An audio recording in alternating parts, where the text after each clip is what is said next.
শিমুল গাছে কে দিল রে নরম নরম তুলা, জমিনের মাঝে কে দিল রে চৈত্র মাসে দোলা।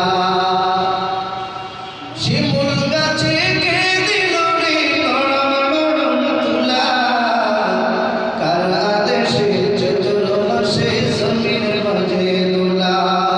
মরিচ গাছে কে দিল রে মরিচ তুজা, কার আদেশে ভাদ্র মাসে পাকে গেছে তা। ঝিনুক মাঝে কে দিল রে মুক্তামণির হার, আখের মাঝে কে দিল রে রশিদে চমৎকার। ঝিনুক মাঝে কে দিল রে মুক্তামণির হার, আখের মাঝে কে দিল রে রশিদে চমৎকার। আচ্ছা